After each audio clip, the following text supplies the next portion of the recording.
오늘 함께 씹고 뜯고 맛보고 즐길 하나님의 말씀 함께 찾아서 보도록 하겠습니다. 민수기 1장 1절부터 4절입니다. 오늘 우리에게 허락된 하나님의 말씀 민수기 1장 1절부터 4절 말씀입니다.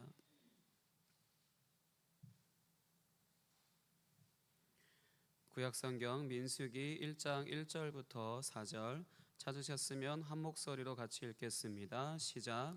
이스라엘 자손이 애굽 땅에서 나온 후 둘째 해 둘째 달 첫째 날에 여호와께서 시내 광야 회막에서 모세에게 말씀하여 이르시되 너희는 이스라엘 자손의 모든 회 중 각 남자의 수를 그들의 종족과 조상의 가문에 따라 그 명수대로 계수할지니 이스라엘 중 20세 이상으로 싸움에 나갈 만한 모든 자를 너와 아론은 그 진영별로 계수하되 각 지파의 각 조상의 가문에 우두머리 한 사람씩을 너희와 함께 하게 하라.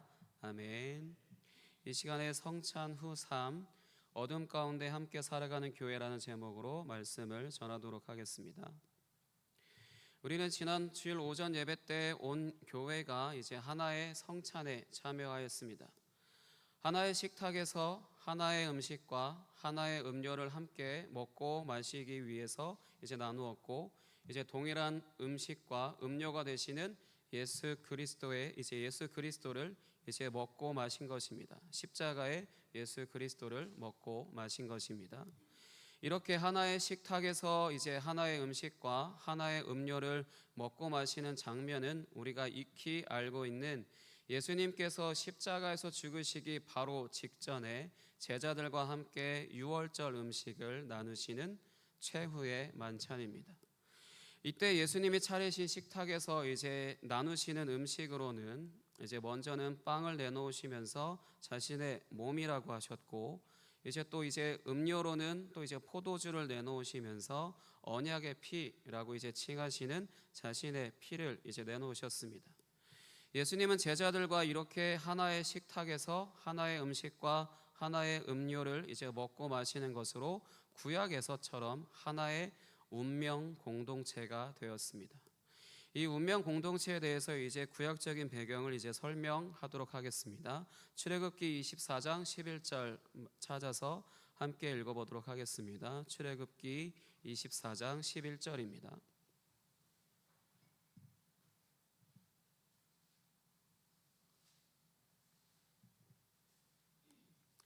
출애굽기 24장 11절입니다. 찾으셨으면 한 목소리로 같이 읽겠습니다. 시작. 하나님이 이스라엘 자손들의 존귀한 자들에게 손을 대지 아니하셨고 그들은 하나님을 뵙고 먹고 마셨더라. 아멘. 이 시내산에서 이스라엘 백성들과 여호와 하나님께서 언약을 맺으시는 그 말씀이죠. 그러니까 시내산에서는 동물의 피를 통하여 하나님이 계시는 장소를 상징하는 성소와 그리고 이스라엘 백성에게 각각 뿌리는 것으로 이제 언약을 맺어서 운명 공동체가 되었습니다. 이제 사나 죽으나, 그 찬양도 있죠. 사나 죽으나 주님의 것이오라고 하는 찬양처럼 사나 죽으나 주님과 이제 같이 살고 같이 죽는 그런 운명 공동체가 된 것입니다. 그리고 이스라엘 백성들을 대표하는 자들은 이제 놀랍게도 이제 하나님 앞에서 먹고 마십니다. 원래 정결한 하나님이 이 죄인들을 볼 수 없기 때문에 그렇게 벽이 쳐져 있었었는데, 이 언약을 맺은 직후에는 놀랍게도 이제 하나님의 영광 가운데 하나님을 직접 눈으로 봤는지는 알 수 없으나 하나님과 함께 하나님을 뵙고 먹고 마셨다라고 이제 표현되어져 있죠. 그러니까 하나님과 화목하게 되어서 하나님과 함께 먹고 마신 것입니다. 이렇게 이스라엘은 하나님과 한 식구가 된 것입니다.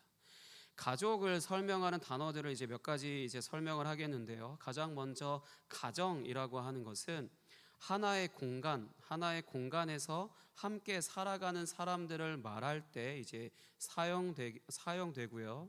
그리고 가족은 하나의 동일한 정체성을 가지고 이제 하나의 동일한 정체성을 가지고 있는 관계를 말할 때 이제 사용을 합니다. 흔히 혼인 관계, 아니면 뭐 혈연 관계, 뭐 무슨 관계 하면서 어떤 정체성, 하나의 정체성을 가지고 이제 함께 살아가는 그러한 사람들을 이제 가족이라고 이제 부른다라고 합니다. 그리고 이제 마지막 식구라고 하는 것은 이제 살아가는 공간, 가정이 이제 하나의 공간에서 살아간다라고 했잖아요. 하나의 정체성을 가지고 그런 이제 하나의 공간에서 매 끼니를 함께 하는 것을 이제 말할 때 사용을 하게 됩니다. 그래서 옛말에 밥상에 숟가락만 하나 더 놓으면 된다, 뭐 이렇게 표현하시는 그런 말들이 있었잖아요. 그러니까 이제 너는 내 식구야라고 이렇게 이야기할 때 그냥 숟가락만 가지고 와, 뭐 이렇게 이야기하시는 그런 어르신들 계셨었는데, 그러니까 그렇게 말하는 것을 생각하시면 좋을 것 같습니다. 그러니까 이렇게 하나님과 이스라엘은 언약을 맺는 것으로 인해서 하나님과 한 가정이 되었고, 그리고 한 가족이 되었고요, 그리고 한 식구가 이제 되었습니다. 가장 먼저 이스라엘이 하나님과 한 가정이 되어서 한 공간에서 살아가게 되었다라고 하는 것은 하나님이 이스라엘 가운데 성막을 이제 만들게 하셔서 그 안에 성소를 두어 그 안에서 이스라엘 백성들을 만나 주시는 것으로 이제 이루어졌습니다. 이 세상과는 철저하게 구별되어 있으셔서 이제 거룩하다라고 이제 표현되시는 그 거룩하신 하나님께서 자신이 택한 그 백성들과 함께 한 공간에서 살아가시기 위해 이스라엘 가운데 장막을 치시고 그들 가운데 이제 거하시는 것으로, 실제로 하나님이 그 안에 공간 안에 들어가 계신다라기보단 하나님의 임재를 상징하는 것을 그곳에 두는 것으로 이제 내가 너희와 함께 한다 이렇게 표현하는 것이잖아요. 그렇게 해서 이제 하나님께서 이스라엘의 하나님이 되신 것입니다. 일종의 하나님께서 이 가정의 가장이 되신 것입니다. 이 가정의 가장이신 하나님께서는 이제 자신의 신부로서의 이스라엘에게 율법이라는 것을 주셔서 이제 그것을 지키는 것으로 하나님 자신과의 관계를 이제 유지하게 하셨습니다. 그래서 언약 관계, 언약식이라고 하는 것을 우리가 오늘날 이해할 수 있는 것은 결혼을 할 때 다들 하셨죠. 혼인서약서와 같은 것으로 남편이 아내에게 신실해야 하고 또 이제 아내가 남편에게 신실해야 하는 그것과 같습니다. 그러니까 하나님은 이스라엘에게 이제 은혜를 베풀어 주시는 하나님으로서의 가장 역할을 확실히 하셔야 하고, 이와 마찬가지로 이제 이스라엘은 하나님의 신부로서 정절을 지키는 것에 있어서 신실해야 합니다. 신부로서 사는 것보다 정절이라고 하는 것을 지켜야 하는 것에 신실해야 합니다. 다음으로 이제 이스라엘이 하나님과 한 가족이 되어서 하나의 동일한 정체성을 가지고 살아간다라고 하는 것은 거룩하신 하나님께서 이스라엘을 자신의 소유로 삼으셔서 자신의 거룩함을 나타내게 하시는 것을 말하는 것입니다. 이것은 거룩하신 하나님의 철저하게 일방적인 것이라고 이제 할 수 있습니다. 왜냐하면 거룩이라고 하는 것은 하나님이 자신이 창조하신 세상과 철저하게 구별된 존재이시라는 것인데, 그래서 성경에 회전하는 그림자도 없으시니라라는 그렇게 말씀이 표현되어 있잖아요. 그러니까 피조물이라고 하는 것, 하나님이 창조한 그 어떤 것은 무조건적으로 그것이 무엇이든지 간에 그림자 또는 뭐 그늘 뭐 이런 것들이 존재하기 마련이지만, 하나님은 그것이 단 1도 그 어떤 것도 없으실 정도로 이 세상과는 철저하게 구별되어 있으신 분이십니다. 그래서 거룩하다라는 표현을 쓰는 것입니다. 그러니까 이러한 분이 이스라엘을 자신의 소유로 삼으셨다라고 하는 것은 자신의 거룩함 가운데 살아가는 존재로 이제 부르셨다라는 거죠. 하나님의 정체성인 거룩함, 그 가운데 이스라엘 백성들을 불러서 그 거룩함 가운데 살아가는 존재로 이제 부르셨다라는 것을 의미하는 것으로, 이스라엘이 하나님의 정체성인 거룩함 가운데 살며 그 거룩함을 나타내는 존재가 되었다라는 것을 의미하는 것입니다. 이것 역시 하나님이 주시는 이제 율법을 지키는 것으로 하나님의 거룩하심을 나타낼 수 있습니다. 마지막으로 이제 이스라엘이 하나님과 한 식구가 되어서 하나의 동일한 음식과 음료를 가지고 끼니를 같이 하게 되었다라는 것은 가장이신 하나님이 차려주시는 음식과 음료를 이제 함께 먹고 마시게 되었다라는 것입니다. 이것이 이제 어떻게 이루어지게 되냐면 시내산에서 언약을 맺을 때 방금 읽으셨던 그 출애굽기 말씀, 그 마지막 순서로 이제 하나님을 뵙고 먹고 마시는 것을 기념하는 것이 이 이스라엘 백성들이 하나님께서 명령하셔서 지은 그 장막 안에, 그 성소 안에 들어가 있어요. 그것이 뭐냐면 진설병상입니다. 그러니까 진설병 그 상에 그 이제 그 진설병이라고 하는 것이 이제 놓여져 있잖아요. 빵 12개. 이것을 매 안식일 때마다 새로운 빵을 이제 새로운 빵으로 교체를 하고 그 묵은 빵을 제사장이 그 자리에서 이 옆에 있는 음료와 함께 먹고 마시게 되어 있는데, 이것이 가진 의미는 이스라엘이 하나님의 충만함 가운데 거하고 있다라는 것입니다. 하나님께서 차려주시는 그 음식을 이제 우리가 그 제사장이 먹고 마시는 것은 하나님이 차려주시는 음식을 먹고 마시는 존재다라는 것입니다. 하나님의 충만함을 나타내는 그 진설병이라고 하는 것을 제사장들이 매 안식일 때마다 먹고 마셨다라고 하는 것은 그냥 그곳에 있는 것을 버리기 아까워서 먹는다라고 하는 아주머니들의 그 근성과는 전혀 상관이 없이 그것을 먹어야 되는 것이 의무입니다. 그 자리에서 먹는다라고 하는 것이 이제 하나님께서 차려주시는 음식을 먹고 마시는 그 충만함 가운데 이스라엘 백성들이 살아가게 된다라는 것을 이제 나타내는 것입니다.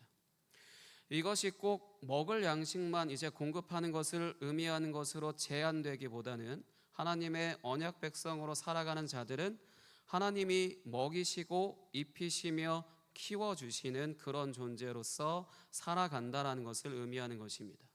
이것을 이제 장황하게 설명한 이것을 줄여서 두 글자로 은혜라고 말할 수 있습니다. 은혜라고 하는 건 우리가 그냥 퉁치듯이 무언가 그냥 은혜로다라고 이렇게 이야기한 좋으니까 그냥 은혜로다라는 것이 아니라 하나님께서 우리를 먹이시고 입히시고 재우시고 계속해서 우리를 자라나게 하시는 그러한 노력들, 그러한 것들을 은혜라고 성경에서는 또한 말씀하고 있습니다. 그러니까 이스라엘 백성들에게 이제 복을 주셔서 생육하고 번성하게 하시고 하나님의 임재를 섬기는 제사장 나라가 되어서 하나님의 뜻을 이루며 살아가게 하시는 것이 또한 이제 은혜라고 할 수 있습니다. 일방적인 하나님의 은혜요. 이것이 제가 지금까지 말씀드린 것이 이제 창세기와 출애굽기 그리고 레위기까지의 이야기이고요. 이제 본문 말씀으로 들어와서 이 방금 읽으신 이제 이 본문 말씀 이제 민수기의 시작이죠.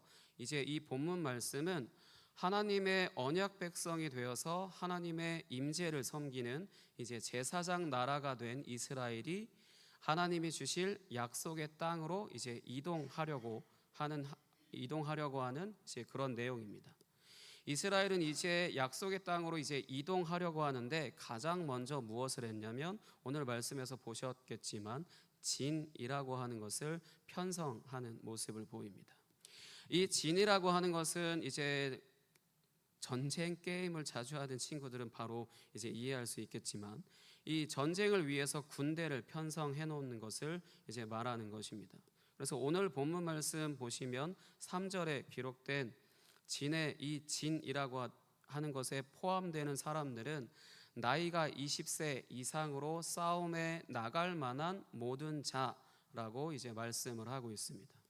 이 가나안 땅, 약속의 땅이라고 하는 하나님께서 언약 백성에게 이제 주고자 하는 그 약속의 땅, 그곳으로 이제 가는 여정이 이제 어떤 여정인지를 이제 잘 알려주는 것이라고 할 수 있습니다. 한마디로 전쟁터라는 것입니다. 하나님의 언약 백성들이 이제 약속의 땅으로 가야 되는 그 길은 어떤 길이냐? 전쟁터입니다.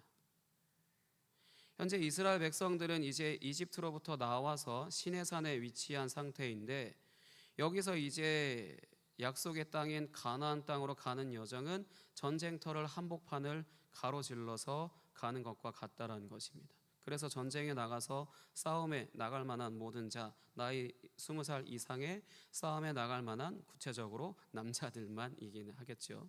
어쨌든 그렇게 이 안에 포함된 사람들을 이렇게 구별해 놓은 것은 이제부터 갈 그 여정은 전쟁터다라고 이렇게 말씀하시는 것입니다. 이 전쟁터를 가로질러서 약속의 땅으로 진격하기 위하여서 이제 편성된 이제 진의 이 모양은 가장 중앙의 언약궤를 중심으로 그 사방을 동서남북을 제사장 그룹이 이제 둘러싸고요. 제사장 그룹과 레위 지파가 둘러싸게 되고 또 이제 그 사방을 레위 지파를 제외한 11지파와 문하세와 에브라임 반지파 그 합쳐서 12지파가 이제 둘러싸는 형태를 취하고 있습니다. 하나님의 임재를 중심으로 그 임재를 섬기는 제사장과 레위 지파 그룹이 있고요. 이제 그들을 나머지 이스라엘 백성들이 둘러싸는 것입니다. 멈춰 있으면 이렇게 멈춰 있어야 하는 것이고 이동할 때는 언약궤가 가장 맨 앞에 서서 이제 정해진 순서대로 쭉 가게 되어 있습니다. 근데 한 번도 이 모양에 대해서 왜 이렇게 동서남북의 이 지파들이 이렇게 되어 포진되어 있을까라는 것을 한 번도 생각해 보신 적 없으시죠? 근데 이 모양은요, 놀랍게도 이 지파 12지파가 이렇게 동서남북으로 셋 뭐 이렇게 되어 있는 이유는 창세기를 읽을 때 정말 난해하고 어렸을 때 문화 충격을 좀 입었던 약간 그런 말씀이 있는데, 야곱이라고 하는 한 남편, 한 주인을 두고 4명의 여자들이, 저 어렸을 때 했던 생각입니다. 아이 낳기 대회하나? 아이 낳기 대회라도 하듯이 계속해서 뭐 누가 누구를 낳고 이렇게 나오는 그 말씀, 거기에서 이제 힌트를 얻을 수 있습니다.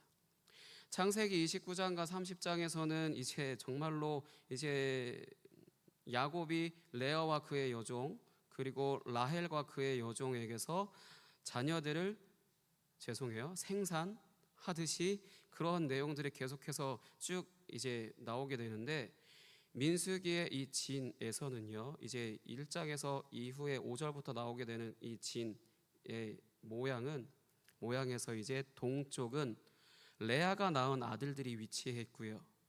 그 다음에 서쪽은 라헬이 낳은 베냐민과 그리고 요셉이 낳은 2 아들이 이제 위치하고 있고요.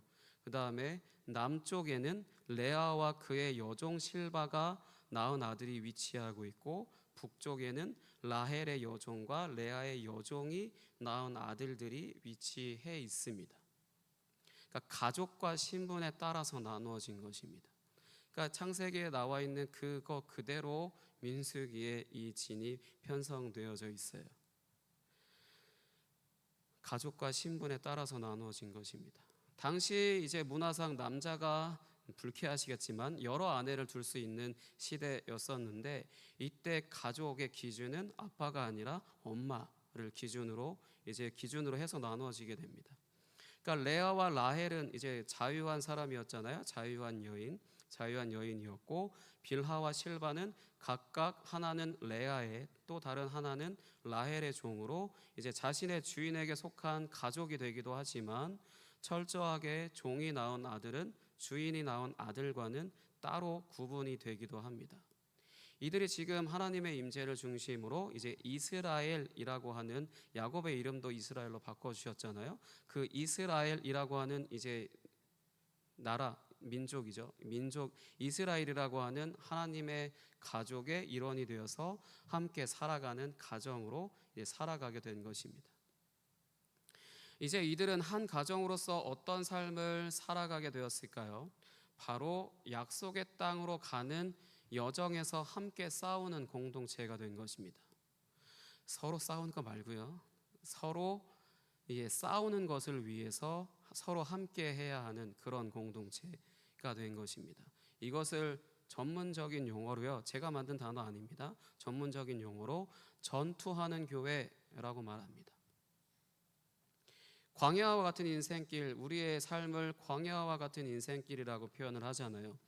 광야와 같은 인생길을 살면서 목적지라고 할 수 있는 새하늘과 새 땅으로 들어가게 되는 여정을 살아가는 교회 공동체의 성격이 바로 이런 전투하는 교회인 것입니다. 그러나 실상 민수기를 읽어보시면 아시겠지만 전투하는 내용이 등장을 하나요? 요즘 사무엘상 하에서 이 연속 설교에서는 계속 전투 이야기가 나오지만 이 레위기를 비롯해서 모세오경에서 어떤 전투 이야기를 보신 적이 있으신가요? 물론 있을 수도 있겠지만 거의 이방 민족이나 이제 다른 나라들과의 전투하는 내용은 거의 없고, 이스라엘 백성들의 불평과 반역과 이제 불신앙과 같은 것으로 인해서 스스로 무너지는 내용들이 가득합니다. 이 중에 대표적인 것으로 이 출애굽 1세대들이 광야에서 전멸할 수밖에 없는 사건을 이제 하나 소개하도록 하겠습니다. 민수기 14장 1절부터 3절 보겠습니다. 민수기 14장 1절부터 3절입니다.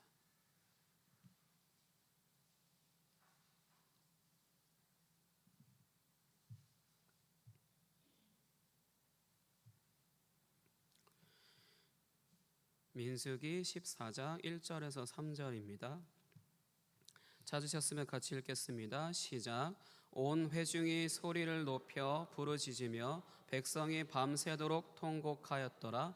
이스라엘 자손이 다 모세와 아론을 원망하며 온 회중이 그들에게 이르되 우리가 애굽 땅에서 죽었거나 이 광야에서 죽었으면 좋았을 것을 어찌하여 여호와가 우리를 그 땅으로 인도하여 칼에 쓰러지게 하려 하는가?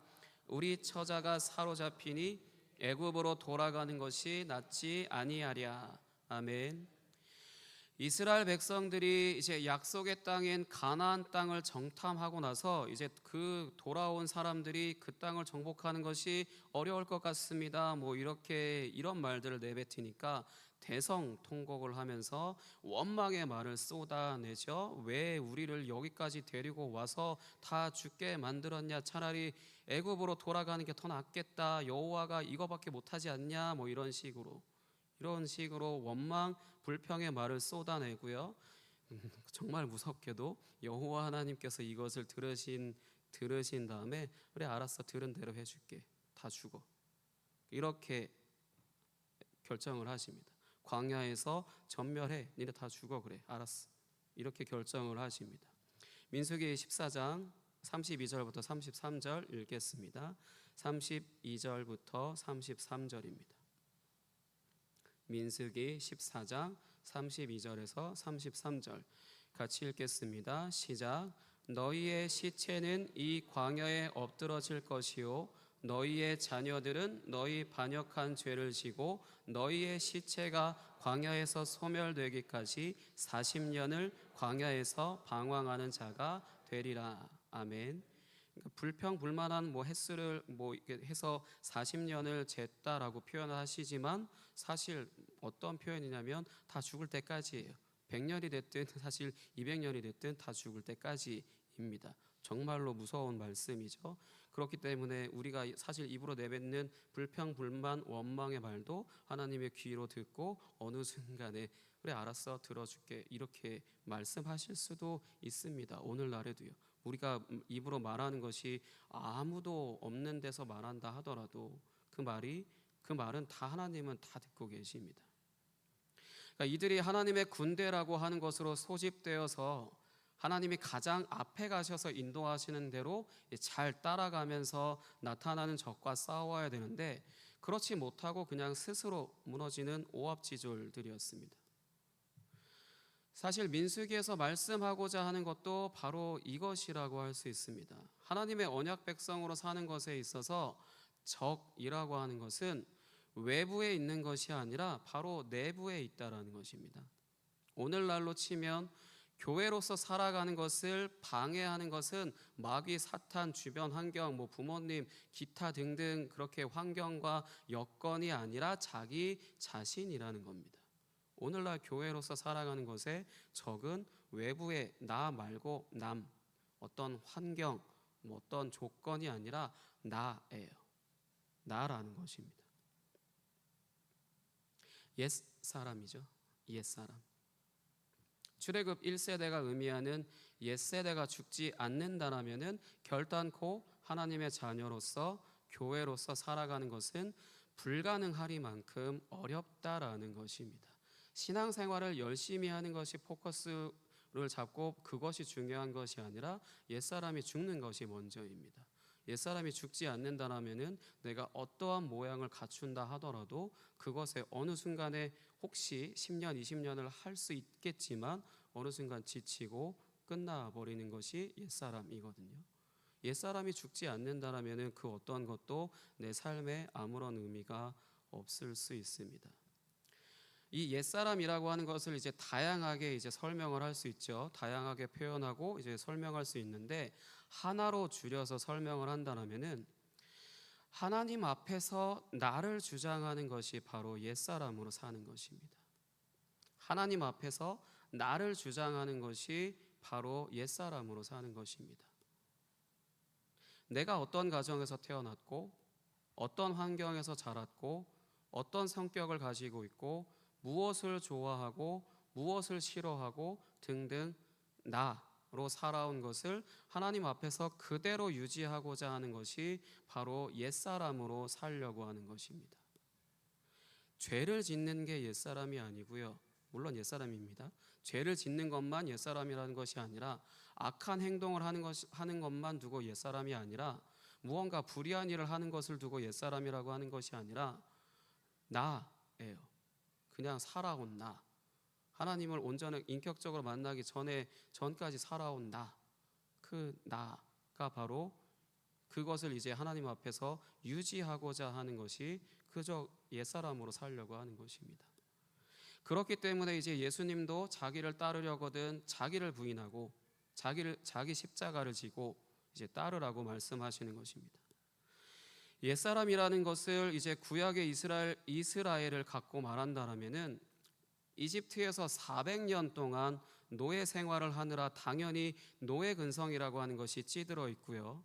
또 이제 보고 들은 것이 그 400년이라는 기간 동안 보고 들은 것이 이집트 문화이기 때문에 그 문화에 이제 찌들어 있는 사람들입니다. 오늘날로 치면 우리도 역시 이 세상의 문화나 어떤 세상의 사고방식 그런 것들에 우리가 익숙해져 있고 깊이 거기 안에 담겨져 있는 것을 말하는 것일 텐데 새 사람으로서 인격적으로 하나님을 인격적으로 만났다라고 하더라도 그저 수동적으로 사라지는 대로 그저 사라지는 대로 살아가는 사람을 말하는 것입니다.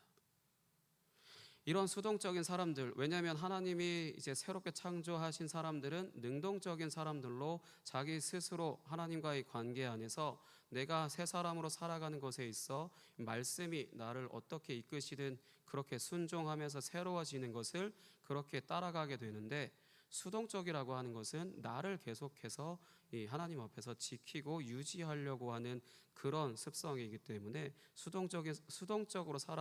수동적으로 그저 사라지는 대로 내가 계획하고 살아가는 게 아니라 그냥 이 세상에 끌려가듯 수동적으로 사라지는 것 그런 것들을 그렇게 살아가는 사람들을 이제 옛사람으로 살아가는 사람이라고 할 수 있습니다. 이런 수동적인 사람들은 사실 정말로 악한 의도는 없다라고 할 수 있겠지만요. 철저하게 자기 자신을 이제 지키며 살아가는 것을 위해서 살아가게 됩니다. 악한 의도로서 뭔가를 하는 것이 아니라 철저하게 자기 자신을 지키려고 하는 것밖에 없어요. 자기 자신의 안전 그리고 조금 더 확장한다면은 자기 가정의 안전을 위해서 이제 살아가는 것을 가장 최우선과 이제 전부에 두면서 이제 살아가게 됩니다. 악한 의도가 없다라고 하는 것은 이것을 이런 이기적인 생활이라고 할 수 있는 것을 의도적으로 또는 필사적으로 하는 것이 아니라 그냥 사고방식 자체가 생각하는 것이 그 안에 함몰되어 있다라는 것입니다. 그렇게 생각하는 것이 전부 다라는 것이요. 이것을 또 이제 전문 용어로 하나 더 사용하자면요. 통합적 사고라고 하는 것이 불가능하다라는 것입니다. 이 통합적 사고라고 하는 것이 무엇이냐면 여러 가지 관점과 아이디어를 이제 듣고 그것을 종합하여서 그것을 생각해서 가장 좋은 것을 이제 생각하는 것을 말하는 것인데 그렇게 생각하고 하는 능력이 없기 때문에 그냥 천편일률적으로 그냥 생각하고 이제 결정하는 것을 말하는 것입니다. 이제 이런 사람들은 이제 하나님의 말씀도 자신이 수용할 수 있는 만큼만 이제 받아들이게 되고, 그렇기 때문에 자신을 흔들고 자신의 가족을 흔드는 것은 수용하지 못하고 회피하게 됩니다. 분명히 이제 귀로 들었다라고 한다면 그것을 깊이 생각해 보면서 그 말씀을 자신을 비추는 거울과 같이 여겨서 이제 회개할 것들 회개하고 순종하는 자리에까지 나아가야 되는데, 그럴 생각 자체를 하지 못한다라는 것입니다. 그래서 악한 의도가 없다라고 이제 말씀을 드리는 것입니다.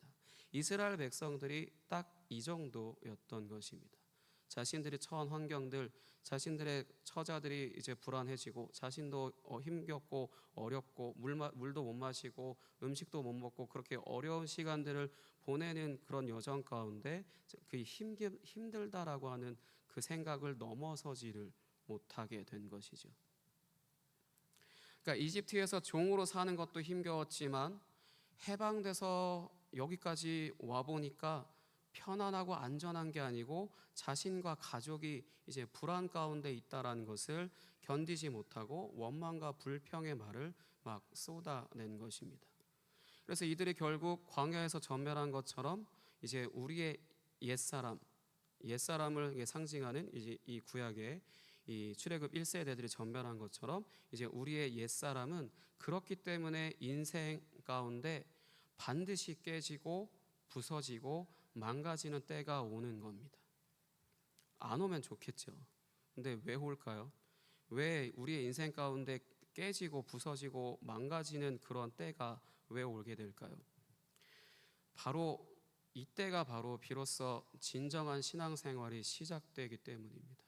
이스라엘 백성들이 출애굽하고 난 후에 1세대들이 전부 다 죽고 난 후에 2세대들이 그때서야 이제 가나안 땅으로 이동할 수 있었던 것처럼 우리도 역시 출애굽 1세대들이 광야에서 40년 동안 돌면서 죽을 때까지 돌고 있었던 것만 있었던 것처럼 우리의 인생도 역시 어느 순간 계속해서 다람쥐 쳇바퀴 돌듯 돌고만 있다라는 느낌이 들게 되는 이유는 우리도 역시 죽어야 하기 때문입니다.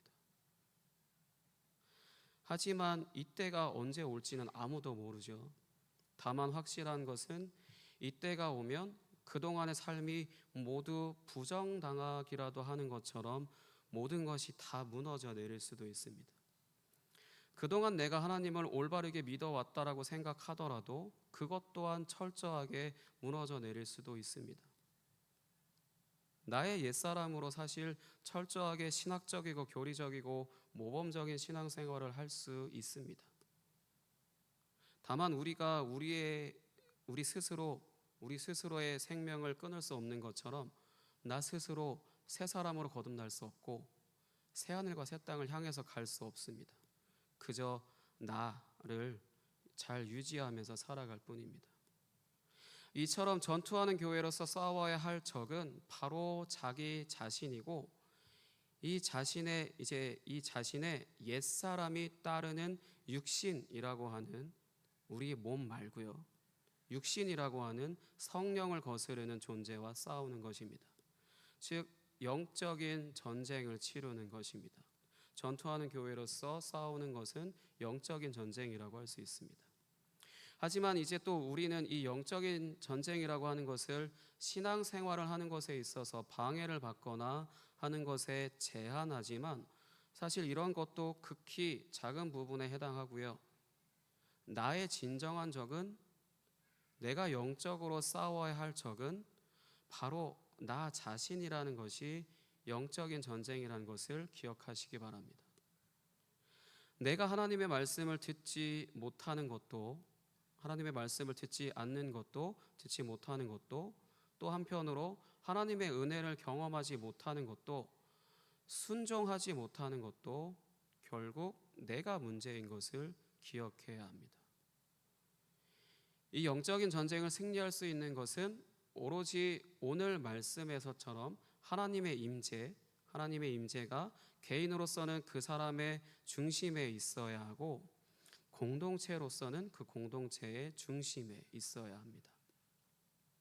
그래서 레위기에서는 하나님의 영광이 나타나는 그런 일들이 가끔씩 등장을 하게 되는 것처럼 하나님의 임재라고 하는 것이 그냥 있는 줄 믿습니다라는 그렇게 표현이 아니고 실질적으로 물론 어떤 현상을 동반하는 그런 임재를 말하는 것이 아니라 하나님의 말씀이 온전히 성경이 증거하시는 대로 하나님의 말씀이 선포되어지는 것으로 그 가운데 하나님의 영광이 나타나는 것, 그런 것들이 이제 계속해서 공동체 가운데 이루어지게 될 때 그 공동체의 중심에 하나님의 임재가 거하시는 것입니다.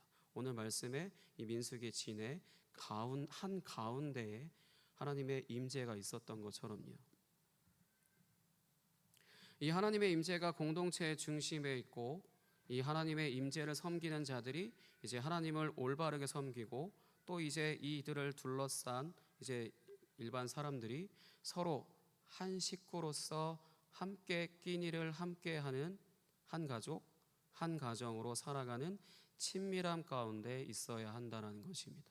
이런 영적인 전쟁을 이기는 비결은 이제 한 식구로서 함께 끼니를 함께하는 한 가족, 한 가정으로 살아가는 사람들이 서로 친밀한 그런 친밀함 가운데 거하게 될 때 그 영적인 전쟁을 이겨낼 수 있는 것입니다. 질문하겠습니다. 우리는 예수 그리스도의 살과 피를 함께 먹고 마신 한 식구인 것을 믿으십니까? 그리고 또 우리는 예수 그리스도로 옷 입은 한 가족임을 믿으십니까? 마지막으로 우리는 예수 그리스도 안에서 함께 살아가는 한 가정인 것을 믿으십니까? 이때 요구되는 이렇게 아멘 하신 여러분들에게 요구되는 이제 친밀함이라고 하는 것은 세 사람으로 거듭나서 하나님의 임재를 중심으로 하나 되는 것을 이룰 수 있는 종류의 친밀함이라고 할 수 있습니다. 오늘날 가정들이 해체되고 이제 1인 가족이 늘어나는 이유는 이제 뻔한 소리로 들리시겠지만 관계라고 하는 것이 가장 큰 이유입니다. 이 관계를 이제 처음으로 형성하는 것도 쉽지 않지만 더 어려운 것은 사실 이 관계를 유지하는 것이 더 어렵잖아요. 이것을 모르시는 분들은 아마 없을 겁니다. 그래서 방송이나 이제 책들이 관계라고 하는 것에 대해서 수없이 많은 내용들을 쏟아내고 있죠. 그래서 탁월한 강사다, 뭐 이렇게 기타 여러 가지 등등 엄청난 강의와 뭐 책들이 관계와 관련된 책들이 쏟아져 나오고 있는데, 그래서 그것이 때로는 정답이 되기도 하죠. 하지만 그렇지 않기 때문에 계속해서 갈등은 더욱 고조되는 그런 시대에서 우리가 살고 있는 것이잖아요.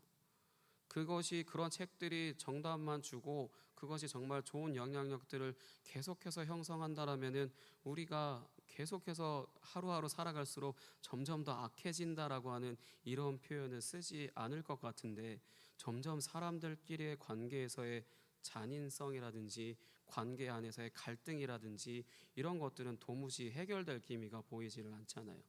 간혹 어떻게 얻어 걸린 책에서 정답을 얻어서 그 상황에서 벗어날 수는 있으나 근본적으로 무언가를 개선하거나 할 수 있는 것은 없습니다.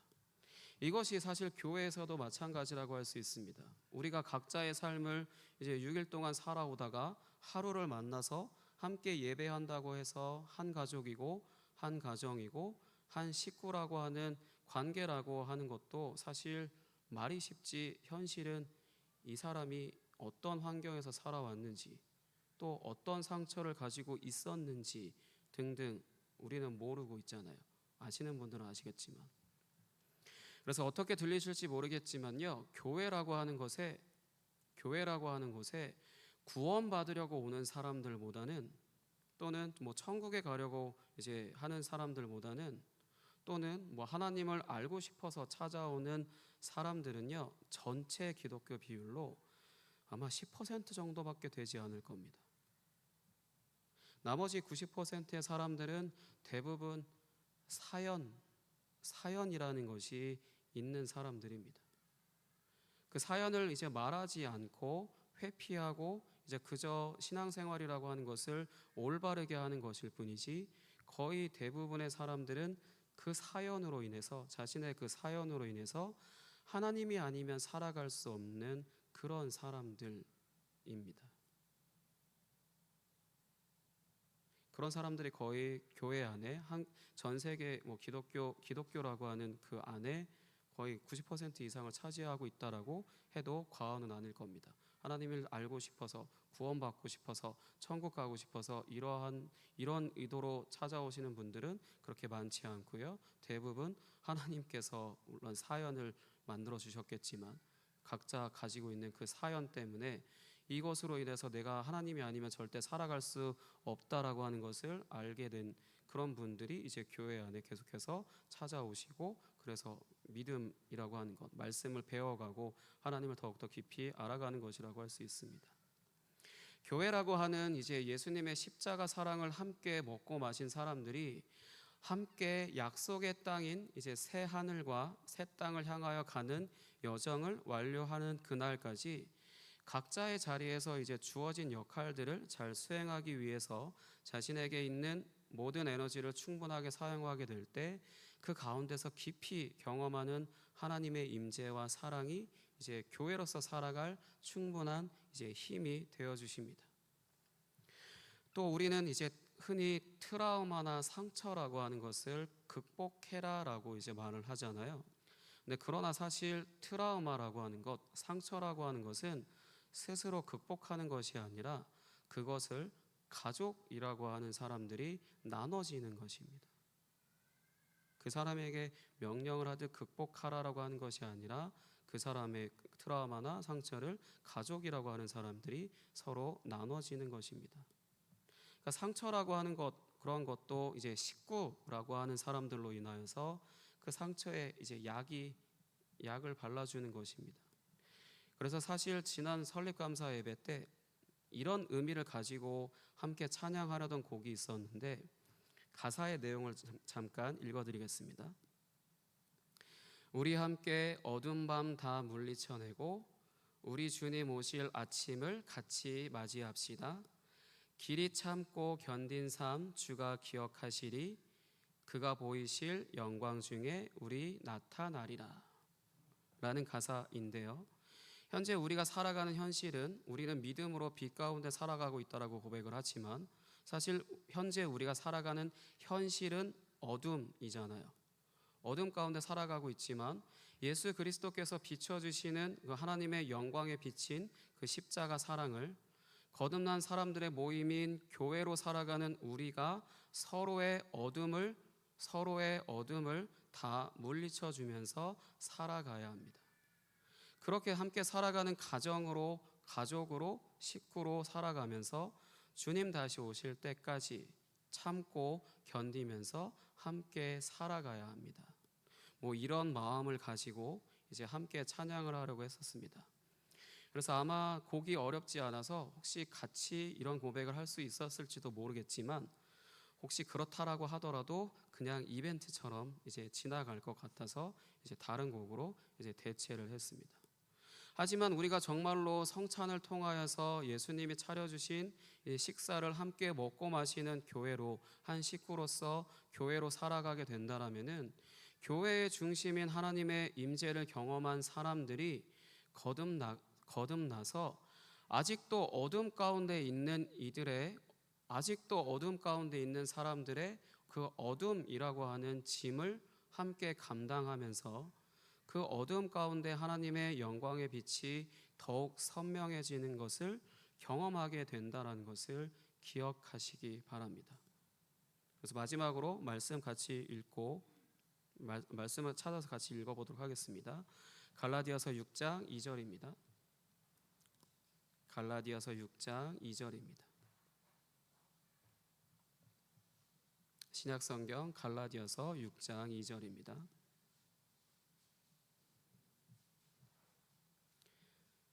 갈라디아서 6장 2절 찾으셨으면 같이 읽겠습니다. 시작.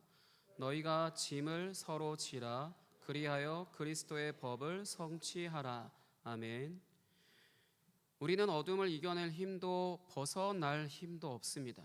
그래서 공동체로 살아가라고 하나님께서 교회를 선물로 주신 것입니다. 우리는 이런 공동체로 살아가야 하는 것입니다. 우리 개인은 어둠을 이겨낼 힘도 없고 벗어날 힘도 없습니다. 그래서 공동체로 살아가야 하는 것입니다.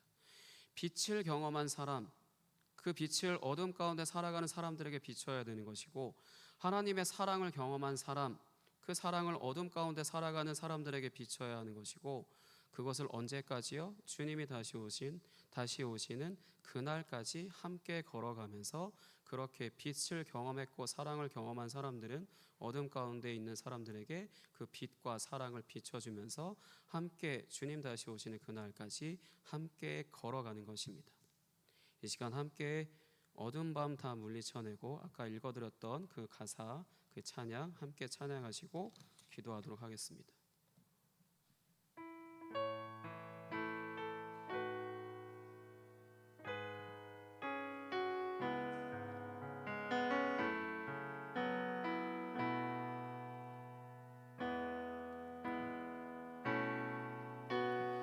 우리 함께 어둠 밤 다 물리쳐내고 우리 주님 오실 아침을 같이 맞이합시다. 길이 참고 견딘 삶 주가 기억하시리. 그가 보이실 영광 중에 우리 나타나리라. 우리 함께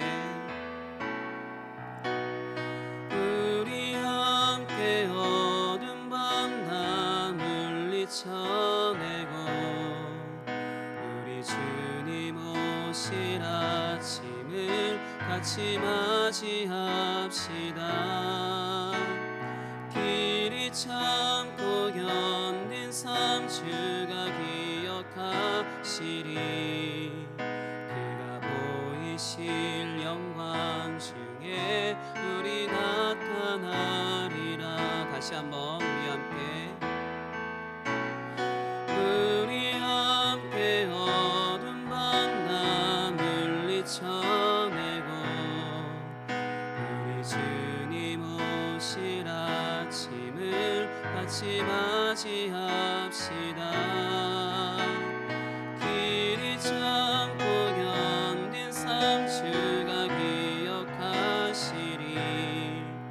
그가 보이실 영광 중에 우리 나타나리라. 주께 영광, 주께 영광, 영광. 모든 찬양 받기 합당하시니 주께서 우리와 영원히 함께 하시리. 그의 부르심 따라 우리 함께 주를 노래합시다. 주께 영광, 주께 영광, 영광. 모든 찬양 받기 합당하시니 주께서 우리와 영원히 함께 하시리. 그의 부르심 따라 우리 함께 주를 노래합시다. 다시 한번 처음부터 우리 함께 어둠 밤 다 물리쳐내고 우리 주님 오실 아침을 같이 맞이합시다. 길이 참고 견딘 삶 주가 기억하시리. 그가 보이실 영광 중에 우리 나타나리라. 주께 영광, 주께 영광, 영광. 모든 찬양 받기 합당하시니 주께서 우리와 영원히 함께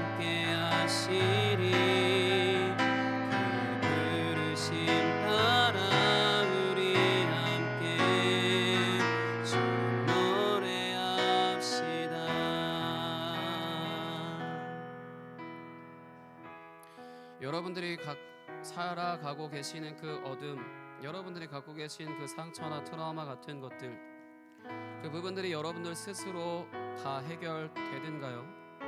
누군가 도와줘야 되고 그것을 전문적으로 해결할 수 있는 병원이나 그런 곳에 도움을 받아야 합니다.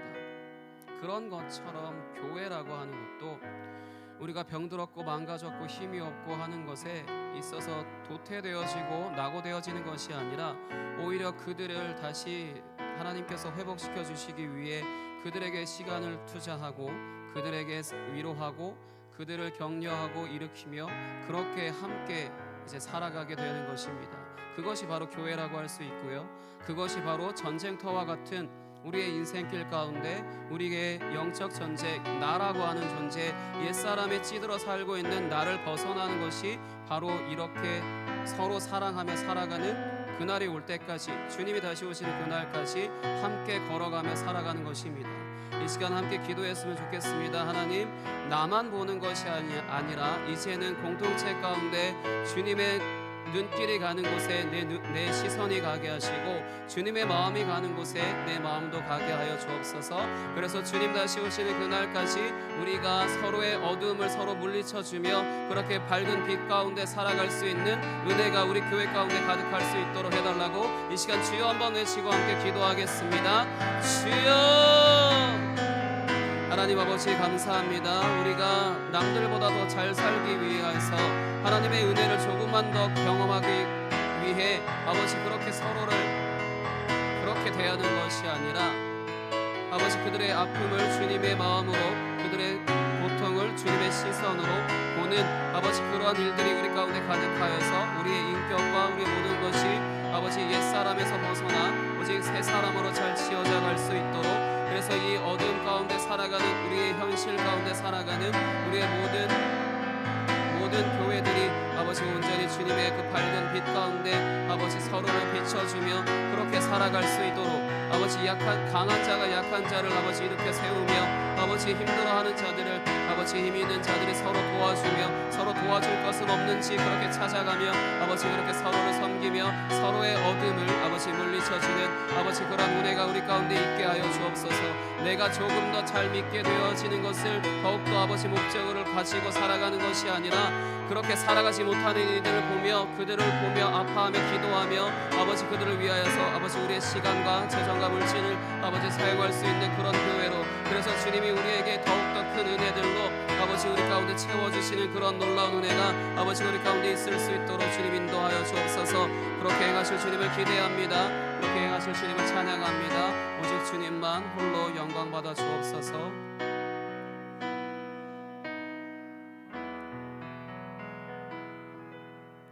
하나님 아버지 감사합니다. 우리로 하여금 예수 그리스도의 살과 피를 먹고 마시는 그런 하나의 교회로 아버지 세워주신 은혜를 감사합니다. 우리가 그 은혜를 누릴 때마다 우리의 생각과 마음이 주님과 닮은 아버지 그런 모습으로 아버지 잘 지어져 가게 하시고, 그래서 주님이 더욱더 약한 자들에게 시선을 두시며 그들을 이렇게 세우셨던 것처럼 우리도 또한 어둠 가운데 있는 자들에게 주님의 밝은 빛을 비춰줄 수 있는 그러한 통로로 우리의 삶을 사용할 수 있도록 주님 그러한 교회로 살아갈 수 있도록 인도하여 주옵소서.